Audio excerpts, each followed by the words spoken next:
व्यक्ति जानता कि समाज की व्यवस्था को खराब करने वाली तमाम बुरी व्यक्ति, बुरी आदतें अधर्म की श्रेणी में आती है। यानी समाज में जो कुछ भी गलत काम है वो अधर्म है, और समाज में जो कुछ भी सही काम है वो धर्म का काम कहलाता है, धर्म का मार्ग कहलाता है। आपने अपने हक अधिकार की बात क्या मांगा तो न्याय मिली गोली।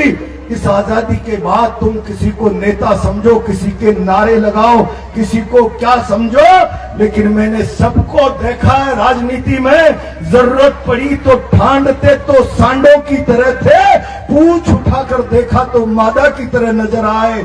अकेला प्रहलाद गुंजल जीवन दांव पे लगाकर इस कौम के लिए मैदान में राजनीति में उतरा था, और एक सपना था कि कहीं मेरे बलिदान से ये कौम खड़ी हो जाए, सत्ता की ताकत हासिल करना सीख जाए, ये संघर्ष के रास्ते अपनी ऐसी बुनियाद मजबूत कर ले कि रति भर सत्ता हासिल कर ले तो मन भर सोने से बड़ी ताकत इनके पास हो जाए। लेकिन मैं कामयाब नहीं हो पाया और न आप कामयाब हो पाए, और इसीलिए मैं आज आपसे कहना चाहता हूं, जो कुछ भी करो अपने अंदर आत्मा में धर्म को ज्योति जलाते रहो। जिसकी आत्मा में धर्म है न अन्याय सहता है, न अत्याचार सहता है, न अन्याय के सामने घुटने टेकता है, न अत्याचार के सामने घुटने टेकता है।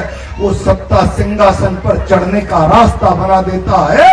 ये तो इतनी बड़ी तादाद में लोग बैठे हुए हैं, आसपास 84 गांव, इतनी बड़ी। सम्माननीय हरगोविंद जी कटारिया साहब, महाराज जी, भाई देवी शंकर, सम्मानित मंच और इस यज्ञ की पूर्णाहुति कार्यक्रम में उपस्थित महानुभाव, माता और बहनें, मैं इस शानदार धार्मिक कार्यक्रम की आप सबको बधाई देता हूं, शुभकामनाएं देता हूं। कुछ दिनों पहले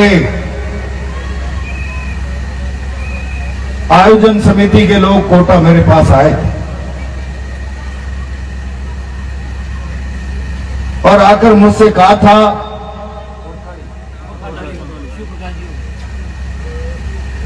शिव प्रकाश जी और उनकी टीम ने मलारना डूंगर के पास कोथाली गांव में धार्मिक आयोजन हो रहा है।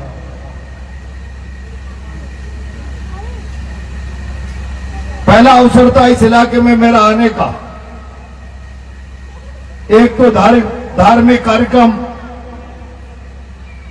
और पहली बार मेरी आने की इच्छा शक्ति।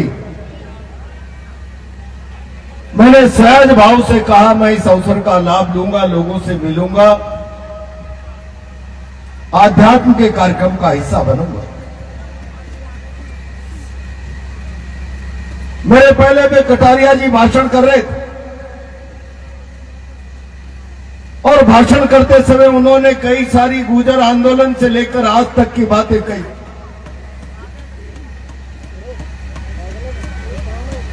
मेरे बारे में भी कुछ कहने का प्रयास किया।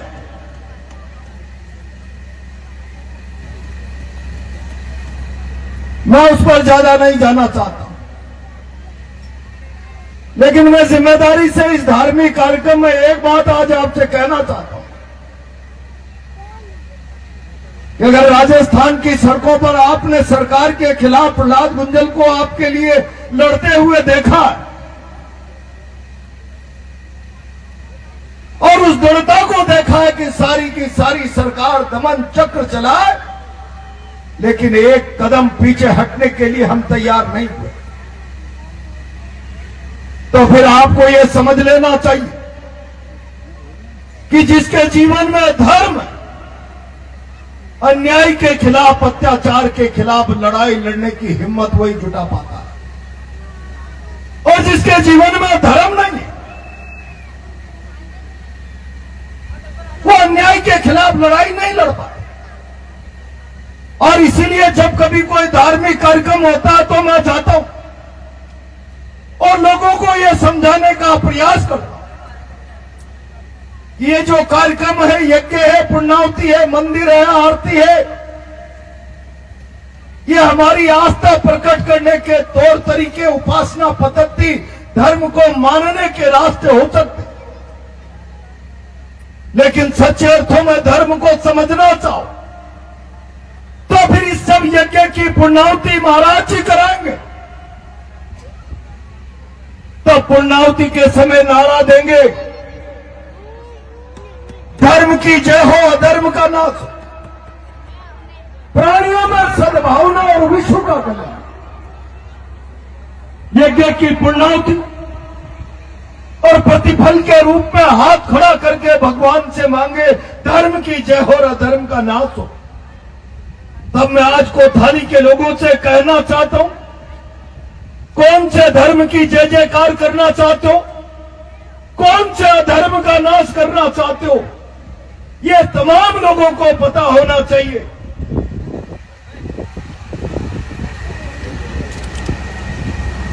मैं जिस धर्म के जय जयकार की बात कर रहा हूं, तो आज आपको समझना पड़ेगा। मैं कई बार गांव में जाता हूं और जाकर कहता हूं कि धर्म के बारे में तुमसे ज्यादा कोई दूसरा व्यक्ति जान नहीं सकता। और जाओ, आज से 50 साल पहले, 60 साल पहले, 100 साल पहले गांव में जाकर अगर कोई कहे, गोविंद जी कटारिया के पड़ोस का परिवार जोड़ की मरोड़ दिखाता है, नौजवान बच्चे गांव में बुजुर्गों की इज्जत नहीं करते, बहन बेटी की मर्यादा नहीं रखते, अत्याचार करते, बेईमानी करते, झूठ बोलते, प्रेम करते, तब कोई गांव का शाना डाबा बुजुर्ग कहता है उनका धर्म मर गया। अब आप अंदाजा लगा लीजिए, गांव का अनपढ़ व्यक्ति जानता है कि समाज की व्यवस्था को खराब करने वाली तमाम बुरी व्यक्ति, बुरी आदतें अधर्म की श्रेणी में आती है। यानी समाज में जो कुछ भी गलत काम है वो अधर्म है, और समाज में जो कुछ भी सही काम है वो धर्म का काम कहलाता है, धर्म का मार्ग कहलाता है।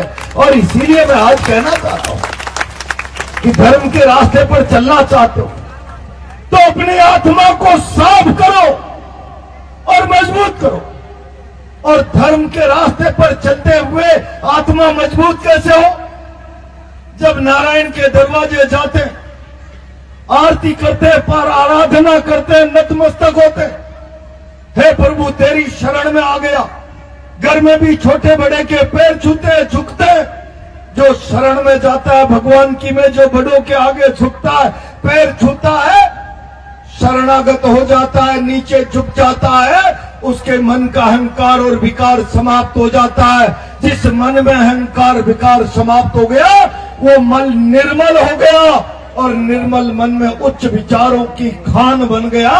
और उच्च विचार आदमी को सदकर्मों की ओर ले जाने का रास्ता बना देता है। और यही सदकर्म इंसान का सबसे बड़ा धर्म है, यही उसकी आत्मा की ताकत है। और इसीलिए मैं कहना चाहता हूं, बहुत जिम्मेदारी से कहना चाहता हूं कि जिसकी आत्मा में शुद्धता है, पवित्रता है, वही आत्मा आत्मबल धारण करने का अधिकारी है। जिस आत्मा में शुद्धता और पवित्रता नहीं, नाना प्रकार के छल प्रेम और छल कपट, व्यवसायिक झपट, कई प्रकार की जो चिंता है, दुराग्रह चलते रहते हैं, वो आत्मा कभी मजबूत नहीं हो सकती। और जो आत्मा मजबूत नहीं हो सकती वो आत्मा लड़ नहीं सकती, जूझ नहीं सकती। और इसीलिए मैं जिम्मेदारी से कहना चाहता हूं, मैंने सारा जीवन व्यवसायिक चरित्र नहीं, धर्म और सिद्धांत का जीवन जिया है। और जो लोग धर्म का, सिद्धांत का चरित्र जीते हैं वो सरकारों के सामने घुटने नहीं टेकते, अंगद की तरह पांव गाड़ कर खड़े हो जाते। और इसीलिए मैं कहना चाहता हूं, समाज की अव्यवस्था को मिटाना चाहते हो, समाज की बुराइयां को मिटाना चाहते हो, समाज की अराजकता को मिटाना चाहते हो, तो समाज को ताकत देना चाहते हो, तो अपने जीवन में धर्म लाओ, यानी सदकर्मों के रास्ते पर चलो। और सदकर्मों के रास्ते पर चलने की प्रेरणा ये दरवाजों से, इन हवन यज्ञ, भागवत कथा, श्री राम कथा, भगवान के चरित्र के श्रवण से, सुनने सुनाने से हमारी आत्मा को बल मिलता है, ताकत मिलती है। हम धर्म के रास्ते पर मजबूती से आगे बढ़ते हैं। और हमारे यहाँ तो कहा गया है, धर्म का रास्ता कठिन हो सकता है, लेकिन शास्त्रों में लिखा है, जो दृढ़ राखे धर्म को ताहि राखे करतार। सदियों कालीन राजा हरिश्चंद्र भगवान रामचंद्र जी के पूर्वज धर्म के रास्ते पर चलते चलते, सत्य के मार्ग पर चलते चलते राजपाट खो दिया, डोम के घर पर नौकरी करनी पड़ गई और पत्नी अपने बेटे की लाश लेकर शमशान में चिता जलाने के लिए चली गई, तो डोम की नौकरी, चिता का 2 टके का टैक्स अपने बेटे की लाश से वसूल करने का कर्तव्य धर्म की परिभाषा में आता था। बेटे की लाश पड़ी एक तरफ, कर्तव्य का धर्म एक तरफ। कर्तव्य के धर्म से डिगा नहीं हरिश्चंद्र, तो मरघट की चौखट पर त्रिलोकी के नाथ को उतरना पड़ा, साक्षात उतरना पड़ा। यह धर्म की ताकत, यह धर्म की ताकत।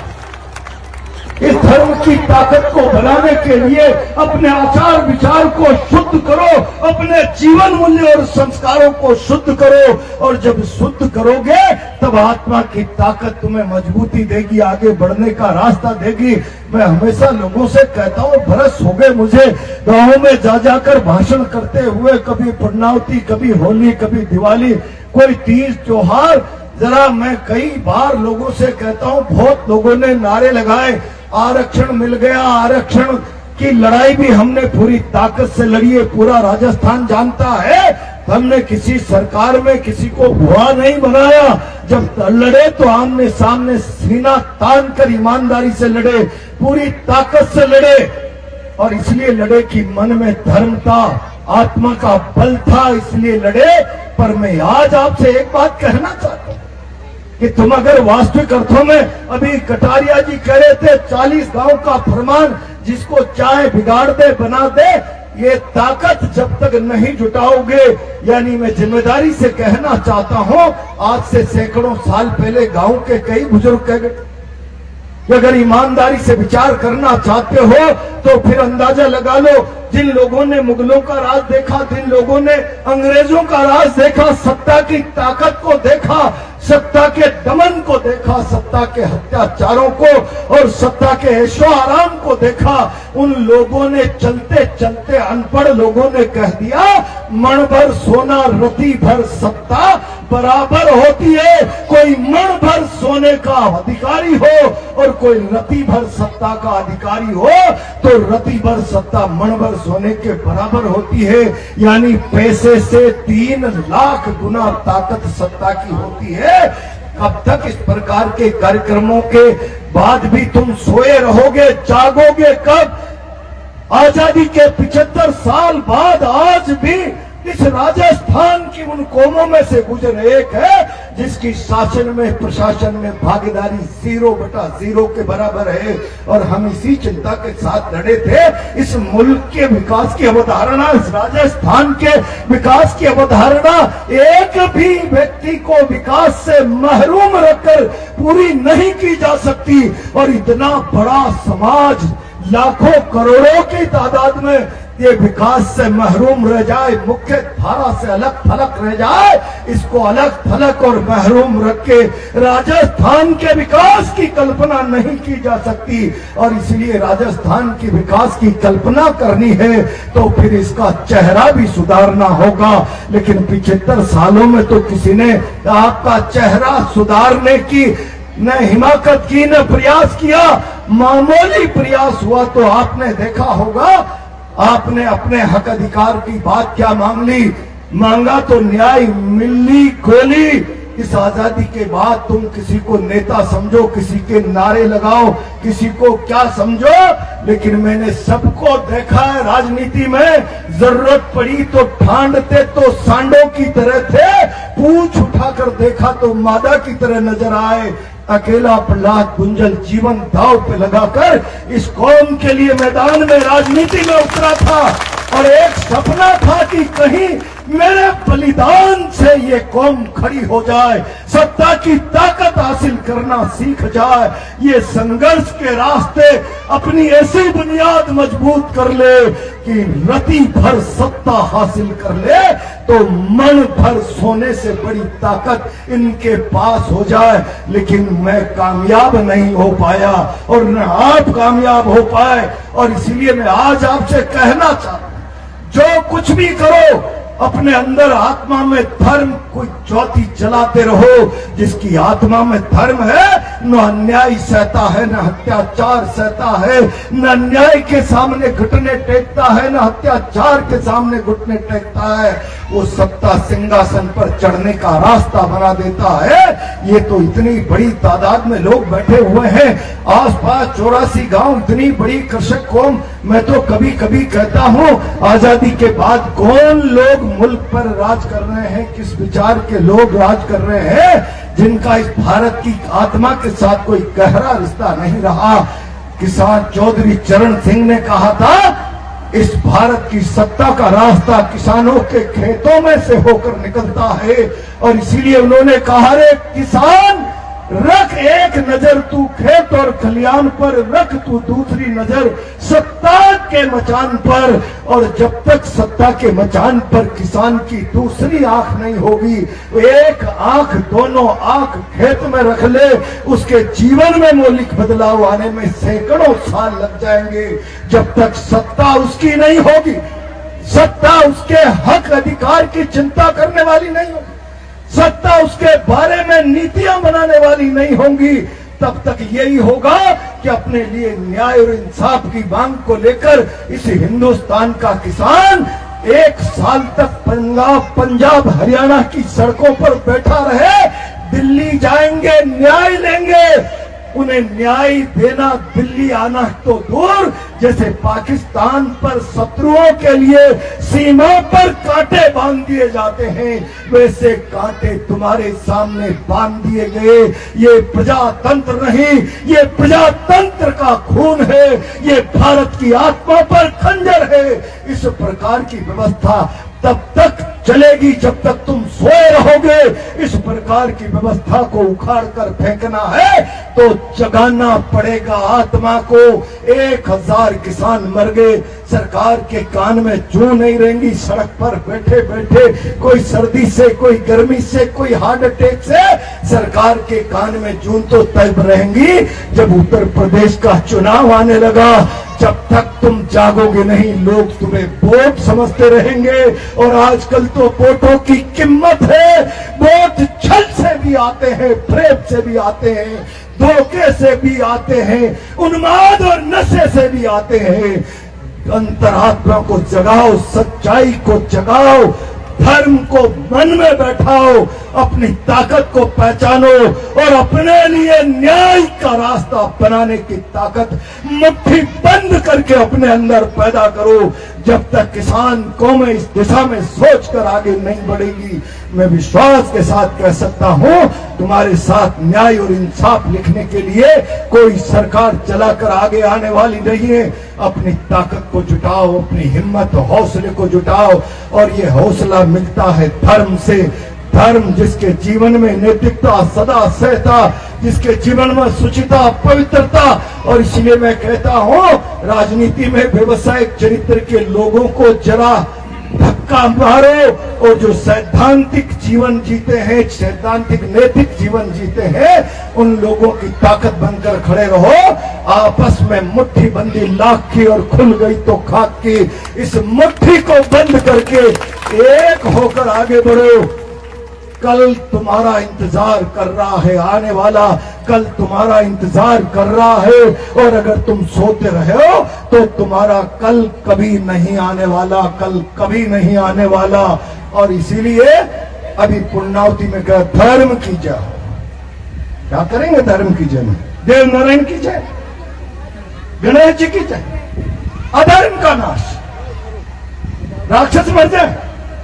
अधर्म का नाश का मतलब समाज में बैठा हुआ वो राक्षस जो झूठ है, बेईमानी है, दुश्चरित्रता है, दुराचार है, गंदगी है, समाज विरोधी है, राष्ट्र विरोधी है, वो एक एक गलत बात का सर्वनाश समाज से कर देंगे। और जो सच्चाई, ईमानदारी, दृढ़ता, लोकहित और समाज हित की बात है उसको हम देश और समाज में स्थापित कर देंगे। ये धर्म हमें सिखाता है, ये यज्ञ हमें सिखाता है, ये राम कथा भागवत हमें प्रेरणा देती है। तो फिर ये सीख लेकर जाओ, खाली मन को भावुक करके मत जाओ। और इसलिए आज मुझे बुलाया है तो मैं कहना चाहता हूं, मुट्ठी बांधो, अपनी ताकत को बढ़ाओ, संगठित रहो, आगे बढ़ो, एक होकर आगे बढ़ो और सत्ता में अपनी ताकत अर्जित करने का रास्ता बनाओ। ये रास्ता धर्म की ताकत देती है, इसकी बुनियाद अंतरात्मा का धर्म है। और इसीलिए शास्त्रों में कहा है, जो दृढ़ राखे धर्म को तय राखे करतार। और आजकल फिल्मों में डायलॉग आ गया, भगवान भी उसकी मदद करता है जो खुद की मदद करना जानता है। कई शायरों ने लिख दिया, कर खुद को ही इतना बुलंद की, खुदा भी आकर बंदे से पूछे, बता तेरी रजा क्या है। हमारा शास्त्र कहता है, जो दृढ़ राखे धर्म को तय राखे करतार। वो दृढ़ केवल मंदिर की पूजा नहीं है धर्म, वो जीवन का धर्म, सच्चाई के लिए लड़ने का धर्म, वो जीवन का धर्म, बुराई के खिलाफ लड़ने का धर्म। आजकल लड़ने की तो क्षमता ही खत्म होगी, तो धर्म जिंदा है क्या? जिंदा है क्या? और इसलिए इस यज्ञ से प्रेरणा लो, अपने मन अंतरात्मा में धर्म को जिंदा करो।